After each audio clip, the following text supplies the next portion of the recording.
புதுமைப்பித்தன் அவர்கள் எழுதிய ஆண்மை சிறுகதை.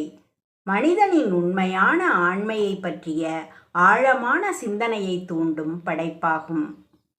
மனிதத்தன்மை, பொறுப்புணர்வு மற்றும் மன உறுதியே உண்மையான ஆண்மை என்பதை இந்த கதை நுட்பமாக வெளிப்படுத்துகிறது. வாழ்க்கையின் சாதாரண நிகழ்வுகளின் மூலம் பெரிய உண்மைகளை சொல்லும் புதுமைப்பித்தனின் தனித்துவமான எழுத்து நடை இக்கதையிலும் தெளிவாக பிரதிபலிக்கிறது. ஸ்ரீனிவாசனுக்கு தன்னுடைய கல்யாணத்தை பற்றி நினைவில் இல்லை. ஏனென்றால் அது பொம்மை கல்யாணம். ஸ்ரீனிவாசன் பெற்றோர்கள் பெரியவர்களாகியும் குழந்தை பருவம் நீங்காததால் பொம்மை கல்யாணம் செய்ய ஆசைப்பட்டார்கள். வெறும் மரபொம்மையை விட தங்கள் 4 வயது குழந்தை சீமாச்சு மேல் என்று பட்டது. பிறகு என்ன, பெண் கிடைக்காமலா போய்விடும்? ஆத்தூர் பண்ணை ஐயர் மகள் ருக்மிணிக்கு 2 வயது. கல்யாணம் ஏக தடபுடல். பெற்றோர் மடியில் இருந்தபடியே ஸ்ரீமான் ஸ்ரீனிவாசனுக்கும் ருக்மிணி அம்மாளுக்கும் திருமணம் நடந்தது. அந்த சாக்கில் சஷ்டியப்த பூர்த்திக்கு முன்பே திருமண மேடையில் உட்காரும் பாக்கியம் இரு சம்பந்திகளுக்கும் கிடைத்ததுதான் மிச்சம். கல்யாணம் என்ற பதத்திற்கு அகராதியில் ஒரு அர்த்தம் இருக்கலாம். கவிஞனது வியாக்கியானம் ஒன்று இருக்கலாம். சட்டம், சாஸ்திரம் இவற்றில் வேறு இருக்கலாம். அதெல்லாம் எனக்கு தெரியாது. ஸ்ரீனிவாசன் தகப்பனார் ஆத்தூர் பண்ணையாருக்கு இளைத்தவர் அல்ல. ஆத்தூர் பண்ணையாரும் ஸ்ரீனிவாசன் தகப்பனாருக்கு மசியக்கூடியவர் அல்ல. இப்படி இருவருக்கும் ஆரம்பித்த மௌனமான துவந்த யுத்தம் நாளுக்கு நாள் வளர்ந்தது. சீர்வரிசை, மரியாதை இத்தியாதி இத்தியாதி. பரமேஸ்வர ஐயர் ஸ்ரீனுவின் தகப்பனார் தனது பெருமைக்கு ஏற்றபடி ஆத்தூர் பண்ணை ஐயர் நடந்து கொள்ளவில்லை என்ற கம்ப்ளைண்ட். அதற்கு ஆதாரமாக மாப்பிள்ளை என்று துரும்பை கிள்ளி போட்டாலும் விரைத்து கொண்டுதான் நிற்கும். அதற்கு முன் பண்ணை பெருமையின் ஜம்பம் சாயாது என்பார். ஸ்ரீனிவாசனும் ருக்மிணியும் இந்த யுத்தத்தில் கலந்து கொள்ளவில்லை. அதை பற்றி இருவருக்கும் தெரியாது. பரமேஸ்வர ஐயர் ஒவ்வொரு வருஷமும் தன் புத்திரனை சம்பந்தி வீட்டிற்கு அனுப்பி வைப்பார். பிறகு இல்லாத நோனாவட்டமெல்லாம் சொல்லிக்கொண்டு வருஷம் பூராகவும் பேச அது ஒரு ஐட்டம் நியூஸ். ஸ்ரீனிவாசனுக்கு சம்பந்தி வீட்டிற்கு போவதென்றால் ரொம்ப குஷி. விஷயம் ருக்மிணி இருக்கிறாள் என்ற நினைப்பினால் அல்ல. பட்சணம் கிடைக்கும். நாளைந்து நாள் மாப்பிள்ளை மாப்பிள்ளை என்ற உபசாரம் கிடைக்கும். விளையாட்டு, அப்பாவின் கோபமும் அடியும் எட்டாத இடம். மேலும் விளையாடுவதற்கு நிரம்ப பயல்கள். இதுதான் மாமா வீடு என்றால் வெகு குஷி. இப்படி 10 வருஷங்கள் கழிந்தன. சம்பந்தி சண்டை ஓயவில்லை. சீமாவும் சின்ன பையனாக இருந்து மெதுவாக பெரிய மனிதனாகிவிட்டான். பரமேஸ்வர ஐயருக்கு பையன் வளர வளர குதூகலம். ஆத்தூர் பண்ணைக்கு புத்தி கற்பிக்க சாந்தி முகூர்த்தம் என்ற கடைசி துருப்பை உபயோகிக்க வேண்டிய காலம் நெருங்குவதில் மிகுந்த சந்தோஷம். ஆத்தூர் பயலை என்ன செய்கிறேன் பார் என்று தம் மனைவியிடம் வீரம் பேசினார். அவருடைய சகதர்மினியும் தனது கணவன் வீர புருஷன் என்பதில் மிகுதியும் கழித்தாள். சீமாவும் மாமனார் வீட்டுக்கு போவது படிப்படியாக தடைபட்டு போயிற்று. முதலில் கொஞ்சம் வருத்தந்தான். ஆனால் சீமா புஸ்தகம் படித்தவன் அல்லவா. அதில் தந்தை சொல் மிக்க மந்திரமில்லை என்று படித்திருக்கிறான். தந்தையின் சொல் மந்திரத்தை விட கை மந்திரத்தில் அதிக அனுபவம் உண்டு. சீமாவும் மாமனாரை வெறுக்க ஆரம்பித்தான். காரணமும் கொஞ்சம் உண்டு. ருக்மிணி முன்போல் அவனுடன் விளையாடுவதில்லை. ஓடி ஒளிய ஆரம்பித்து விட்டாள். ருக்மிணியின் தகப்பனாரும் அவன் அங்கு ஒரு தடவை சென்றிருந்த போது தகப்பனாரை பற்றி பேசிக் கொண்டிருந்ததை எல்லாம் ருக்மிணி வந்து அவனிடம் சொல்லி அழுதாள். அவளுக்கு சீமாவின் தகப்பனாரை எப்படி பேசலாம் என்ற வருத்தம். குழந்தை உள்ளத்தில் தன் ரகசியத்தை சீமாவிடம் அவன் அங்கு சென்றிருக்கும் பொழுது சொல்லிவிட்டாள். அதிலிருந்து ருக்மிணி என்றால் சீமாவிற்கு தனது உள்ளம் என்ற ஒரு பற்றுதல். ஆனால் மாமாவின் மீதும் அத்தையின் மீதும் அடங்காத கோபம். அந்த கோபத்தில் ஏற்பட்ட வெறுப்பின் சாயை சீமாவின் மன உலகத்தில் ருக்மிணியை தீண்டியதும் உண்டு. ருக்மிணி புஷ்பவதி ஆனாள். சடங்குகளும் ஏக தடபுடலாக நடந்தன.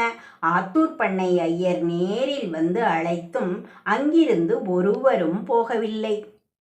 ருக்மிணிக்கு மிகுந்த வருத்தம். தன் சீமா வராமல் இருப்பாரா என்று ஏங்கினாள். ஆத்தூர் ஐயரும் குழந்தை ருக்மிணிக்கு சாந்தி முகூர்த்தம் செய்விக்க ஒரு நல்ல தினத்தை பார்த்து பரமேஸ்வர ஐயருக்கு ஒரு கடிதம் எழுதினார். பரமேஸ்வர ஐயருக்கு இந்த கடிதத்தை கண்டதும் உள்ளம் ஆனந்த கூத்தாடியது. தான் நெடுநாள் எதிர்பார்த்திருந்த தினம் வந்த உற்சாகத்தில் அன்று விருந்து நடத்தினார்.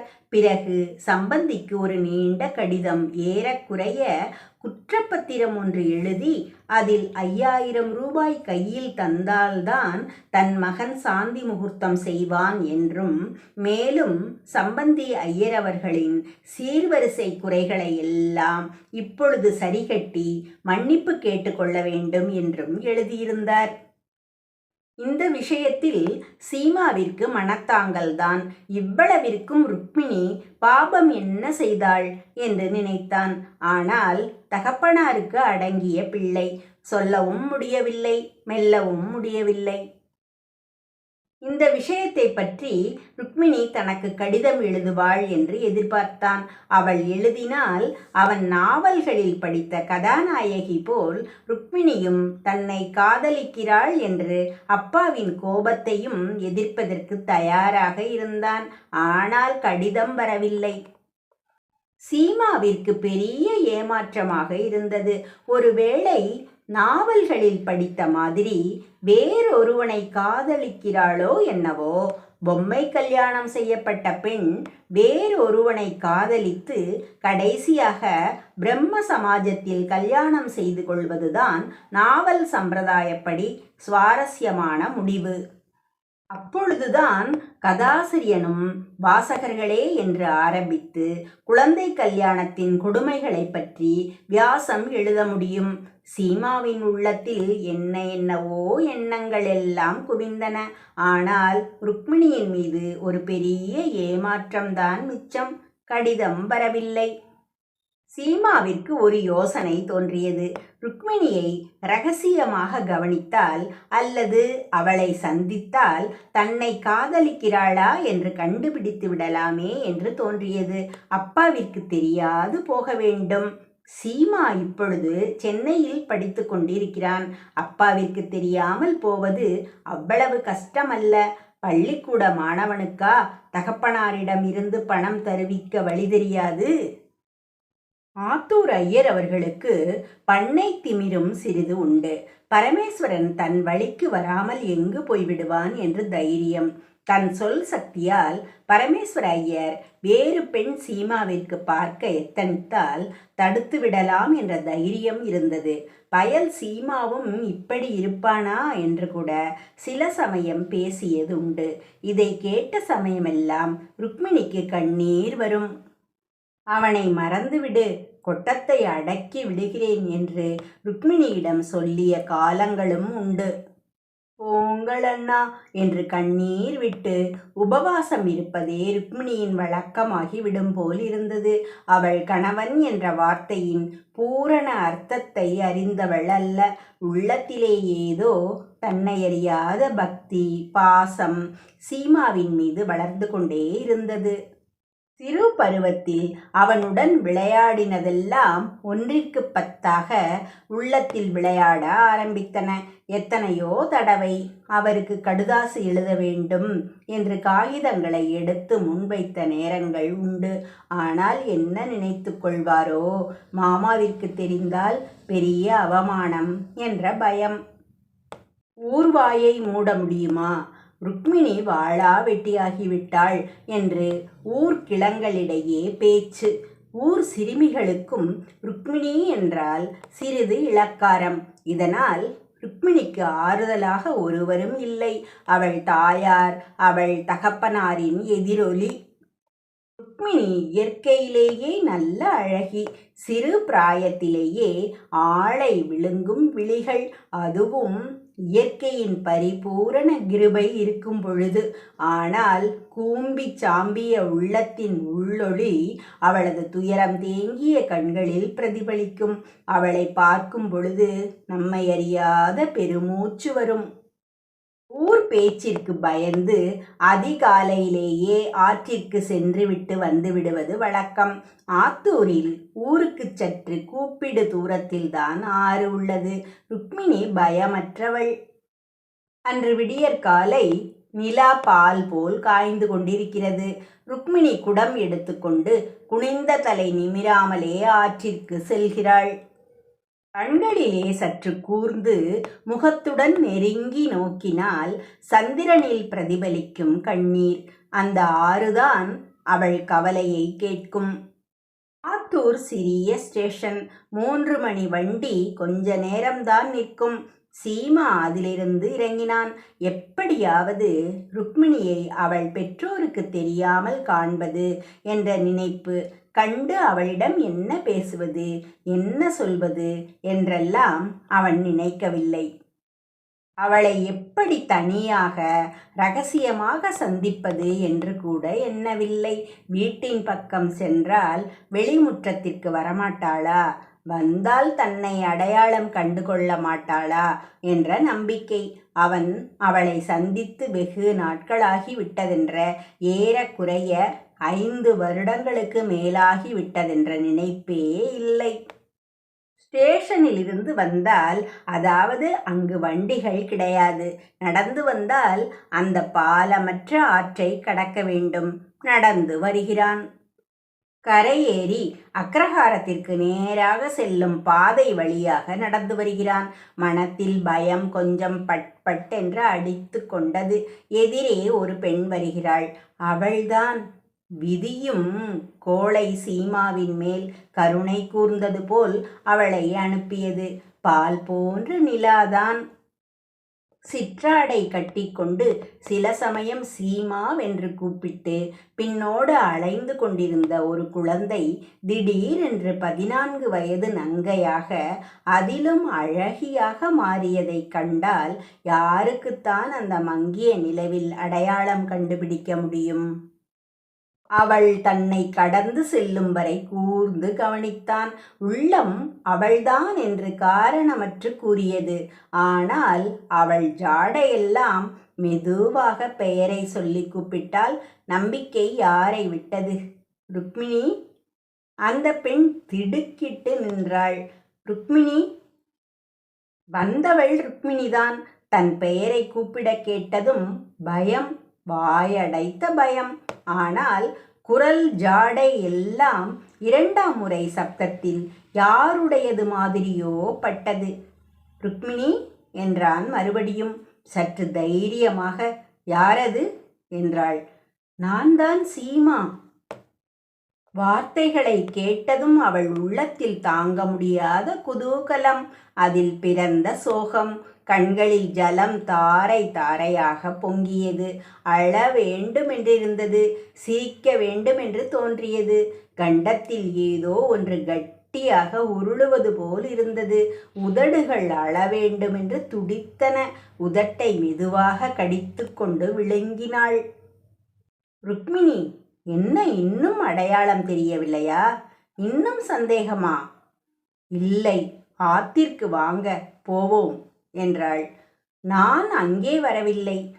ருக்மிணிக்கு ஏதோ மனதில் அடித்த மாதிரி இருந்தது. உன்னை பார்க்கத்தான் வந்தேன். இங்கே வா, ஆற்றங்கரை பக்கம் போவோம் என்றான். சரி என்றாள். சீமாவிற்கு இதில் சிறிது ஆச்சரியம்தான். வெகு துணிச்சல்காரி என்று பட்டது. ருக்மிணி, உன்னிடம் ஒன்று கேட்க வேண்டும். கேட்கட்டுமா? சந்தேகமா? பின் ஏன் எனக்கு கடிதம் எழுதவில்லை? நினைத்தேன் நீங்கள் என்னவாவது நினைச்சிப்பீங்களோ என்ற பயம். இப்படி பயப்பட்டா நான் சொன்னபடி எப்படி நடப்பாய்? கட்டாயமாக நடக்கிறேன். சத்தியமாக நடக்கிறேன், சத்தியமாக என்று துடித்து கொண்டு பேசினாள். உன் மாமாவும் அப்பாவும் சண்டை பிடிச்சுக்கிறாளே, அவர்கள் நம்மை கவனித்தார்களா? அவர்களுக்கு ஒரு புத்தி கற்பிக்க வேண்டும். நாம் இருவரும் அவர்களுக்கு தெரியாமல் எங்கேயாவது போய்விட வேண்டும். நீ என்னுடன் வருகிறாயா? கட்டாயம் வருகிறாயா? கையடித்து கொடு. சீமாவிற்கு ருக்மிணி தன்னை மறக்கவில்லை என்பதில் பரிபூரண ஆனந்தம். ருக்மிணி, நீ என்னை சீமா என்று கூப்பிட்டால்தான் என்று அவள் சத்தியம் செய்வதற்கு எடுத்த கையை தனது கரத்தில் பற்றினான். அவள் கை எவ்வளவு மெதுவாக புஷ்பம் போல் இருக்கிறது. உள்ளத்திலிருந்து ஏதோ ஒன்று உடல் பூராவும் பாய்வது போல் இருந்தது. ருக்மிணியும் கரத்தை இழுக்கவில்லை. இழுக்க இயலாதபடி வலுவிழந்தாள். கூச்சமும் நாணமும் முகத்தை சிவக்கச் செய்தன. நீங்கள் இப்படி கேட்டால் சொன்னால்தான். சீமா என்று மெதுவாக அவன் காதுடன் காது வைத்து கூறினாள். அதரங்கள் என்றும் மலராத விதம் மலர்ந்தன. சீமாவின் கரங்கள் அவள் இடையில் மெதுவாக சுருண்டன. அவள் இடையில் இருந்த குடம் கை சோர்ந்து மணலுக்கு நழுவியது. ருக்மிணி, நான் சொன்னபடி கேட்பாயோ? இன்னும் சந்தேகமா? நீங்கள் கூப்பிடும் இடத்திற்கு வருகிறேன். அவள் கண்களில் ஒரு ஜோதி பிரகாசித்தது. ஒரு கொஞ்சுதலும் குழைவும் காணப்பட்டது. ருக்மிணி அவனது மார்பில் சாய்ந்தாள். ருக்மிணி, நான் வந்ததாக எவருக்கும் தெரியக்கூடாது. உன் அப்பாவிற்கு கூட. ஆகட்டும். இருவரும் தழுவிக்கொண்டனர். ருக்மிணிக்கு துக்கம் நெஞ்சை அடைத்தது. அவன் முதுகில் வைத்த கண் மாறாமல் பார்த்து கொண்டிருந்தாள். விம்மி விம்மி மூச்சு வந்து கொண்டிருந்தது. ஆற்றின் அக்கரையை அடைந்ததும் சீமா திரும்பி பார்த்தான். ருக்மிணி அவன் இருந்த திக்கில் கும்பிட்டாள். ருக்மிணியின் நெஞ்சில் மறுபடியும் மேகம் கவ்வியது. நடந்த கனவு மறைந்தது. ருக்மிணி கணவனுக்கு கொடுத்த வாக்கை மறக்கவில்லை. பெற்றோரிடம் கூறவில்லை. ஆனால் இயற்கை கூறாது விடவில்லை. ருக்மிணி தனது கணவனின் நினைவை மறவாத வண்ணம் இயற்கை கருணை புரிந்தது. 2 மாத காலங்களில் இயற்கையின் கோளாறுகள் அவள் மீது தோன்றலாயின. வீட்டிற்கு தெரியாது. பண்ணை ஐயர் திடுக்கிட்டு போய்விட்டார். சீமாவை பற்றி அவர் நினைக்கவே இல்லை. தனது குற்றம் என்று உள்ளம் கூறியது. மகள் மீது கோபத்தை காட்டினார். யார் என்று சொல், பயலை தொலைத்து விடுகிறேன் என்று கர்ஜித்தார். இதற்கு மேல் தாயாரின் பிடுங்கல் வேறு. ருக்மிணி ஒன்றிற்கும் பதில் சொல்லவில்லை. கணவன் இட்ட பணியை மறப்பாளா? அவர் வருவார், கடிதம் எழுதுவார் என்ற நம்பிக்கை இருக்கும்போது ரகசியம் என்பது சில விஷயங்களில் வெகு கஷ்டமான காரியம். ஊரிலே மெதுவாக பரவியது. ஊர் பேச்சிற்கு கேட்பானேன், ஒன்றிற்கு 10ஆக திரிந்தது. எந்த ஊர்க்குருவியோ போய் பரமேஸ்வர ஐயர் குடும்பத்திற்கும் கூறிவிட்டது. பரமேஸ்வர ஐயருக்கு நெஞ்சில் அடித்த மாதிரி இருந்தது. ருக்மிணியின் மீது அவருக்கு உள்ளூர ஒரு பாசம் இருந்து வந்தது. முதலில் நம்ப முடியவில்லை. சமாசாரம் உண்மை என்ற பிறகு என்ன செய்ய முடியும்?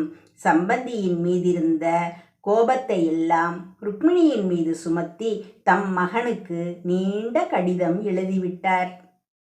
முன்பு சீமாவிற்கு பணம் எடுத்துக்கொண்டு ருக்மிணியுடன் ஓடிப்போக வேண்டுமென்ற ஆசை, நம்பிக்கை இரண்டும் இருந்தன. இப்பொழுது அந்த நம்பிக்கையும் பறந்து போய்விட்டது. தான் குற்றவாளி என்று அப்பாவிடம் கூச்சமில்லாமல் எப்படி சொல்வது? மேலும் ருக்மிணியின் மீது பழி ஏற்பட்டுவிட்டதே, அவளை எப்படி ஊரார் அறியாமல் வைத்து வாழ்வது? சீமாவின் மனம் கலங்கியது. இச்சமயம் ருக்மிணியிடமிருந்து குளறி குளறி கண்ணீரால் நனைந்த ஒரு கடிதம் வந்தது. அவளை கூட்டிக் கொண்டு போய்விட வேண்டுமாம். முன்பு சொன்னபடி சீக்கிரம் வர வேண்டுமாம். அப்பா வையராளாம். வீடு நரகமாக இருக்காம். அப்பாவிடம் சொல்லவில்லையாம். குழந்தை ருக்மிணிக்கு என்ன நம்பிக்கை? சீமாவிற்கு என்ன பதில் எழுதுவது என்று தெரியவில்லை. தைரியம் இல்லை. பேசாமல் இருந்து விட்டான். ருக்மிணியை பற்றி இரவெல்லாம் நினைத்து அழுதான். ஆனால் தகப்பனாரிடம் வேறு கல்யாணம் செய்து கொள்ளப் போவதில்லை என்று கூற தைரியம் இருந்தது. அப்பா இருக்குமிடத்திற்கும் சென்னைக்கும் வெகு தூரமல்லவா, அதனால்தான் தைரியம் இருந்தது. மேல் படிப்பிற்கு அவசியம் 200 ரூபாய் வேண்டுமாம். அந்த பொய் சொல்லியாவது ருக்மிணி கடிதத்தை எதிர்பார்த்தாள். அது எப்படி வரும்? உள்ளூர ஏற்பட்ட இந்த மன உளைச்சலும் இருதய உடைவாலும் சீமா நிறுவிய லட்சியம் உடைந்து போயிற்று. அந்த அதிர்ச்சியில் மூளை குழம்பிவிட்டது. அவர் வந்து விட்டாரா? சீமா வந்தாச்சோ? இதுதான் புலம்பல் இரவும் பகலும். பித்தத்தில் மூளை கூர்மையாக வேலை செய்யும். இரவு எல்லோரும் படுத்த பிறகு அப்பாவின் பெட்டியை திறந்து பணத்தை எடுத்துக்கொண்டாள். அன்று சீமா விடியற்காலையில் சென்ற வண்டியில் போய்விட வேண்டும் என்ற திட்டம். பித்தத்தின் கதியை என்ன சொல்வது? நினைத்தபடியே செய்து முடித்தாள். அவரை கண்டீர்களா? சீமாவிடம் கொண்டு விடுங்கள். இதுதான் வார்த்தைகள். சென்னையில் கேட்கவா வேண்டும்? அதிலும் ஒரு அழகிய சிறு பெண் அலங்கோலமாக போகும் பொழுது அவளைத் தொடர்ந்து காலி கூட்டம், முக்கால்வாசி சிறுவர்கள் கும்பல் கூடி தொடர்ந்தது. சில விடர்களும் தொடர்ந்தார்கள். ருக்மிணியும் அதே புலம்பலுடன் சென்றாள். சிலர் சிரித்தார்கள், சிலர் துக்கப்பட்டார்கள். சென்னை அவசரத்தில் வேறு என்ன செய்ய முடியும்? மற்றவர்களுடன் வருத்தத்துடன் பேசிக்கொண்டு சென்றார்கள். அன்று சீமாவிற்கு உதவி செய்த குருட்டு விதி அவனை அங்கு கொண்டு தள்ளி மறுபடியும் உதவி என்ற தனது விளையாட்டை ஆரம்பித்தது. அவனும் அவள் வந்த தெருவில் அவளை நோக்கி வந்து கொண்டிருந்தான். கூட்டத்தை விலக்கிக் கொண்டு அவளிடம் சென்று ருக்மிணி என்றான். அவரை கண்டீர்களா? சீமாவிடம் கொண்டு விடுங்கள் என்றாள். அவள் குரலில் ஒரு சோகம், நம்பிக்கை இழந்த சோகம் தொனித்தது. கண்களில் அவனை கண்டு கொண்டதாக குறிகள் ஒன்றும் தெரியவில்லை. என்னை தெரியவில்லையா என்ன? ருக்மிணி, நான் தான். சீமா வந்திருக்கிறேன். அவரை கண்டீர்களா? சீமாவிடம் கொண்டு விடுங்கள் என்றாள். மறுபடியும் குரலில் அதே தொனிப்பு. அவளிடம் விவாதம் செய்யாமல் ஒரு வண்டி பிடித்து அவளை ஏற்றிக்கொண்டு சென்றான். துக்கம் நெஞ்சை அடைத்து கொண்டது. என்ன மாறுதல்! கசங்கிய மலர். வண்டியில் போகும் பொழுது மறுபடியும் அவரை கண்டீர்களா? சீமாவிடம் கொண்டு விடுங்கள் என்றாள். சீமாவிற்கு பதில் பேச முடியவில்லை. பிறகாவது அவள் அவனை கண்டு கொண்டாளோ என்னவோ, எனக்கு தெரியாது. இந்த கதை உங்களுக்கு பிடித்துள்ளதா நண்பர்களே? தங்களின் கருத்துக்களை கமெண்டில் கூறுங்கள்.